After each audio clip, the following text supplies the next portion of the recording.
What's up, guys? I'm back. Oh, today I missed a few steps of recording this, but it's okay. You didn't miss much.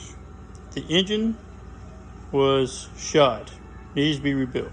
It's in a bad way.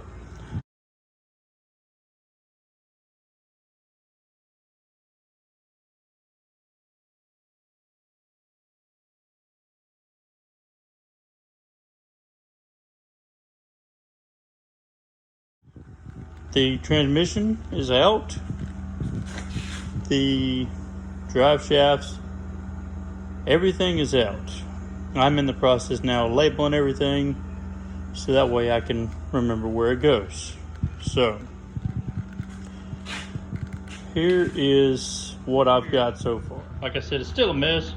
It don't matter. Alright, this is the transmission. This piece right here hooks up to the intake manifold. It don't hook up to it, but it bolts up to it. But this right here is the throttle linkage. And I think they call that the kickdown cable. I believe that's what that is. So definitely need to get that going back to where it needs to be. This piece right here on the back of the spline, or the output of the transmission, it's going to go up here. Sorry, this is difficult. Alright, this is going to attach to the firewall. So it's gonna be sitting up like this. It's gonna allow it to vent. These bolts right here is for the transmission mount plate. I guess that's what you want to call it. I don't know what I want to call it, but this piece right here is the dust cover. This bolt right here and this nut, I believe, goes for the transmission mount. These right here are for the skid plate that mounts. That's the rest of the transmission cover. Okay, so that's that. Here is the intake and exhaust manifold. I left them together so I wouldn't have to fool with this crap. But what I did realize is somehow, I guess I'm beating around. I don't know if you can see it. Yeah, it is a 2-barrel. So hopefully that plate on bottom is able to hook up a 2100 or a Holly on it. That's what I'm hoping for. All right, this right here goes from the master cylinder to the portional valve. Let me go over here so we can see this better.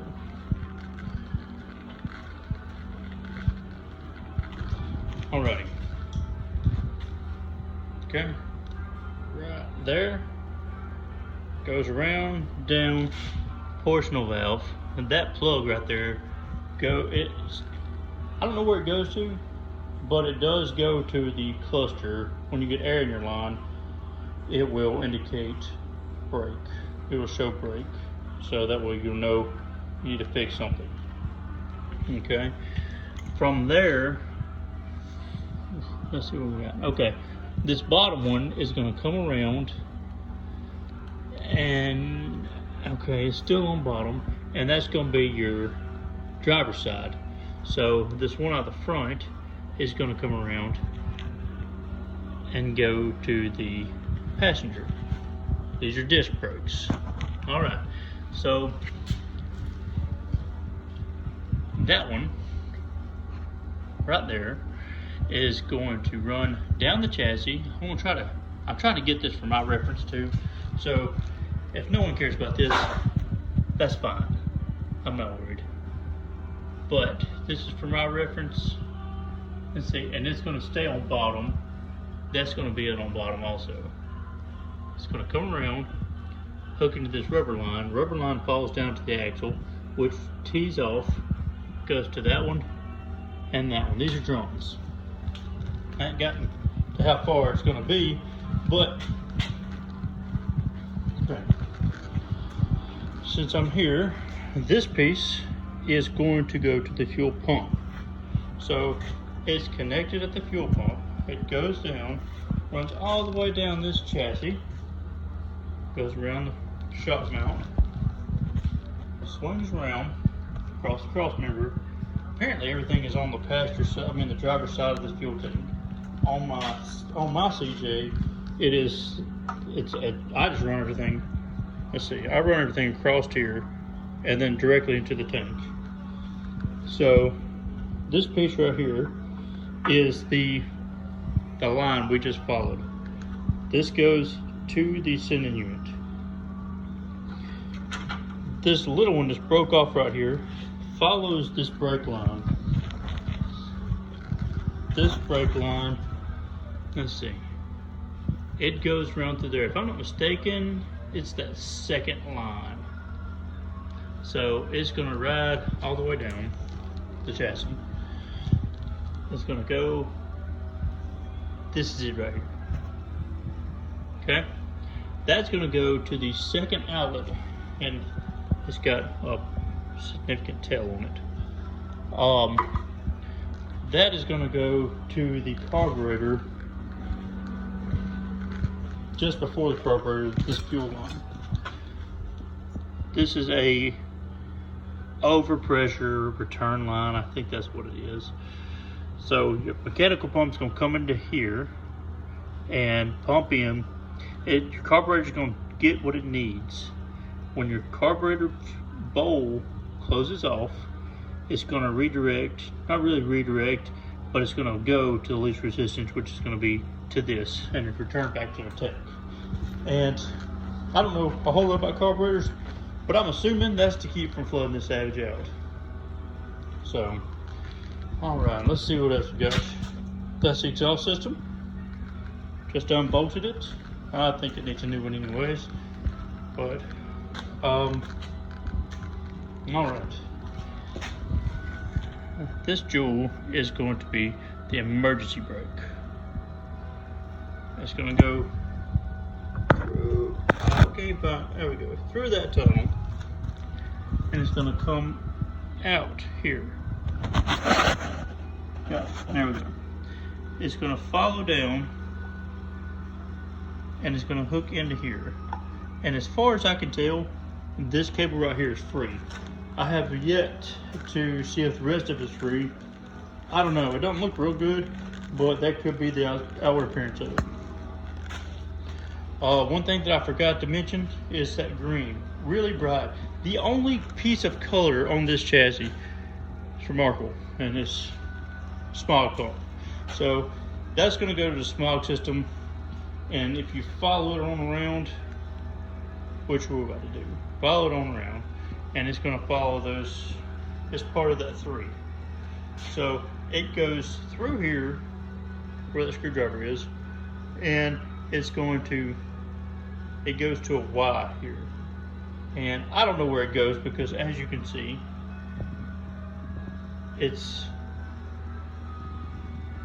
not real good. So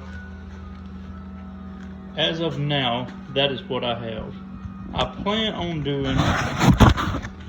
taking all this, the brake wire, the brake lines and all this stuff off. I really want to take the power steering pump off, but I don't want that. I don't want that pump, the steering head to get screwed up. So I don't know what I'm gonna do with that. I ain't decided yet. I really, truly want to buy the stainless steel line kit. We live here in South Mississippi, and we don't have a whole lot of rust problems. I mean, we do now that it's 50 years old. I don't know what that was. Let's see, it's 84. I'm 33, I think. Yeah. So 3 years older than I am, so 36 years old. So 36 years old, and it's got this much rust on it, but that's not bad.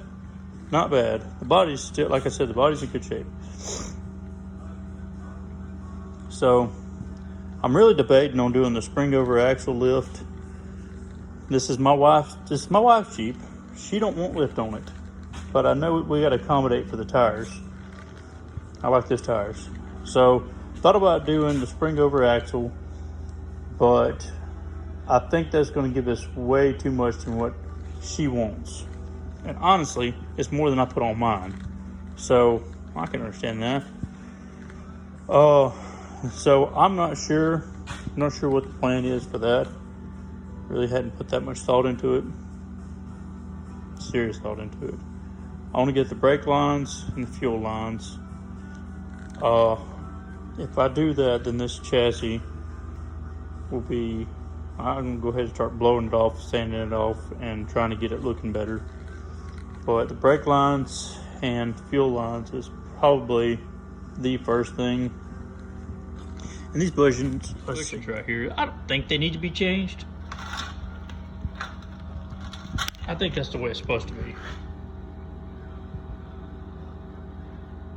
I'm just kidding. These are terrible.